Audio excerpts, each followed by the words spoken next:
What's up, guys? Welcome back. What a game, man. Barcelona wins the Supercopa de España final 3-2. They get a red card too, which we will get to. Not happy about the performance, but they did what they could. We will go over the lineups. We will go over the match commentary. I have a couple notes that we're going to talk about. We will talk about the red card and also Kylian playing pretty much with 30% life left in him.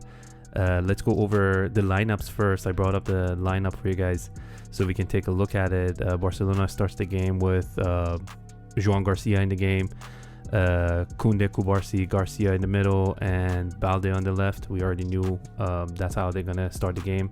The little tricky part was Ferran Torres gonna play the game or Lopez, and he went with Fermin, and Fermin usually performs very, very well in front of us. We had Pedri and De Jong in the middle, Lopez right in front of them, and obviously the big boy, Rafinha, Yamal, and Lewandowski right in the front. We started the game, look at these guys, they all got yellows, with Courtois in the goal. I have a couple things that I'm going to talk about for Asensio being right back, not Fede, but we'll go over it when we get to it. We had Asensio on the right, Tchouaméni and Huijsen in the middle. Rudiger didn't make it to the training, and Huijsen actually got injured in this game too, so we pretty much have no center back. And Carreras on the left. We had Fede in his usual position, right mid, and Bellingham and Camavinga having double pivot, and Rodrigo actually playing on the left behind Vini. Vini should have been here in the pictures, and then we had Gonzalo Garcia and Vinicius right at the top. Kylian started this game on the bench due to being injured. He actually twisted his knee about 10 days ago, and his recovery time was 3 to 4 weeks. They flew him out for some reason, and he barely made it to the training, and he actually played the last 10-15 minutes. He did 2-3 good things. I mean, he's the best player in the world in my opinion, so I didn't expect anything less from him, but he was definitely at 20-30% of his actual self that we know and the way that he's supposed to play. So the game started. The first 5 minutes, Barca was actually pushing us back very hard. They were bringing the lineup, the defensive lineup that they always have. They were like in a halfway. They were just pushing us back and back. I wanted Fede over here. I my opinion was Fede should have actually been on the right. Tchouaméni and Asensio should have been your CBs, and you could have probably put Rodrigo over here or even Mostantuono. We all know that Asensio on the right side is not a good idea. Every time he plays on the right, he doesn't help at all going forward, and he can barely run back because he's not a fast guy.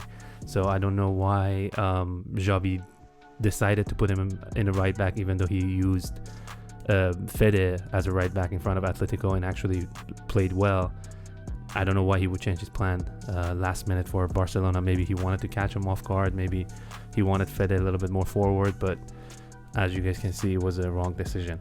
So the first 5-10 minutes, we were actually backing up a little bit. We were kind of scared. I don't know why, but it took us a little bit to get everything going and pick ourselves up. Minute 13, Vini actually has a position that he does a double-sided dribble and passes Koundé on the left, gets to the goal. He should have probably hit it much harder, much lower, but Garcia catches the ball. No problem for him. It was a very, very low, very light shot, something that we didn't expect from Vini. Vini was actually great in this game. Him and Garcia were the only ones that played properly, so I didn't expect anything more of him. I didn't even expect him to score today, but he did, and he did it with the individual brilliance. Which minute 21, Carreras has a very bad tackle on Lamin's ankle, and he kind of brings his foot down about a second or two after the ball already left Lamin's foot, and any other game that would have been probably a red card.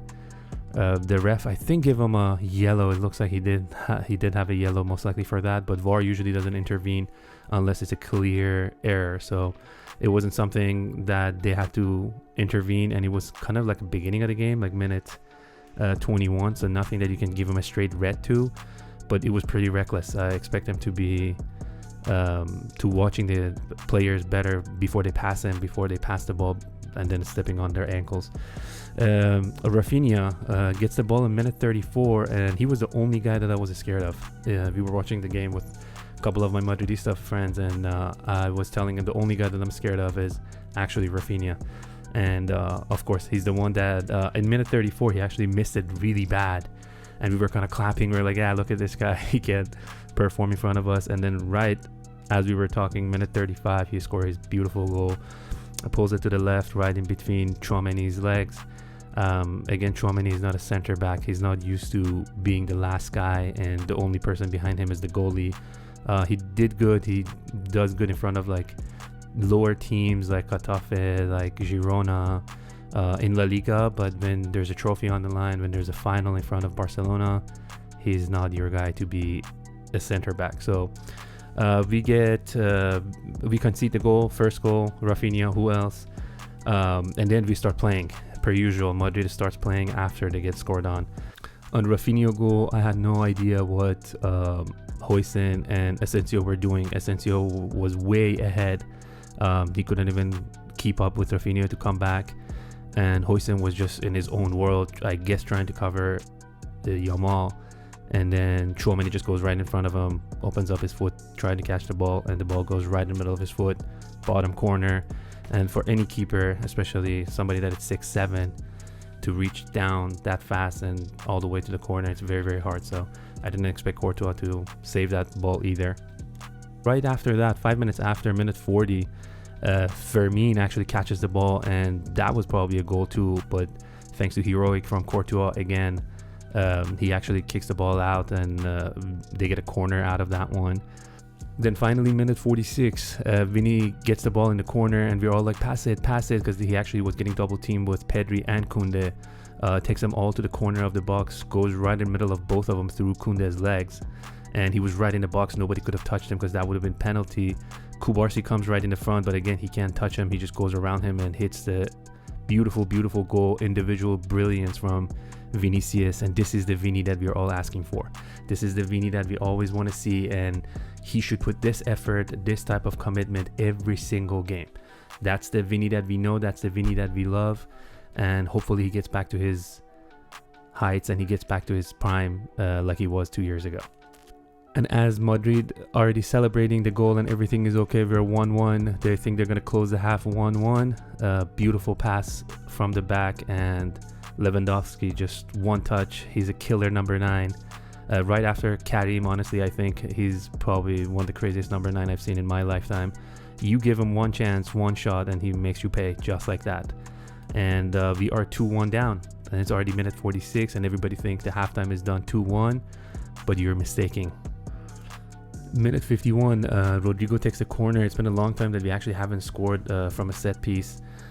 Beautiful corner. Huijsen actually gets up. The ball should have been in the back of the net, but then Rafinha inside the goal kind of hits the ball backwards with his head and hits the crossbar, comes back in, and somehow with the ricochet, Gonzalo Garcia just brings the ball down, kind of stops it even going backwards because there's a defender right behind him, and hits it to the post and goes inside, and we get the 2-2 in the halftime. We're all celebrating. We're like, finally, we are not losing 5-0 or 5-2 against Barca.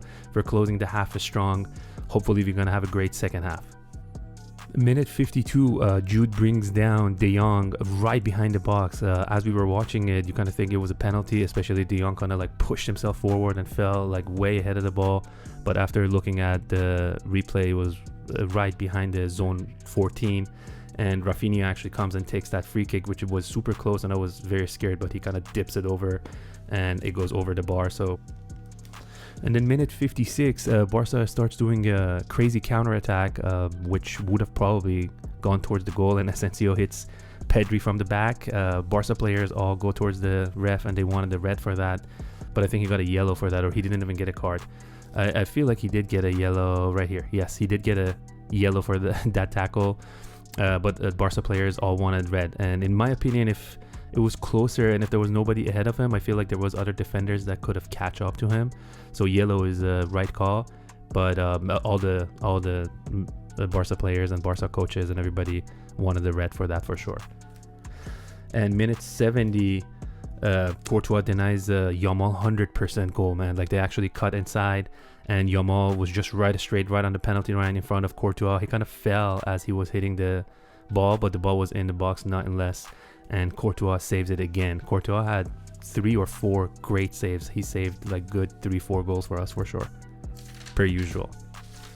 And then as we were losing the momentum, minute 72, Rafinha scores the third goal and the icing on the cake, which kind of ricochet again in Asensio's foot. He was kind of going down. Rafinha was actually falling too as he hit the ball, but then Courtois already decided that he's diving towards the right side of the post, but the ball kind of hit Asensio's foot and just kind of looped right in the middle. And man of the match for me, Rafinha, like, he killed it. He's probably Barca's best player. He was last year also. In my opinion, he should have won the Ballon d'Or, not Dembele, but they actually got their first UCL, so that's why kind of like everybody were pushing for Dembele to win it. But in my opinion, Barcelona's best player last year was definitely Rafinha. Minute 75, right after the goal, we decide to risk on Kylian, even though he's 20-30% playing right now. We just bring him in. Doesn't matter. We have to take this to the extra time and penalties, or actually I don't think they have extra time, so it would have gone to penalty right after 90th minute.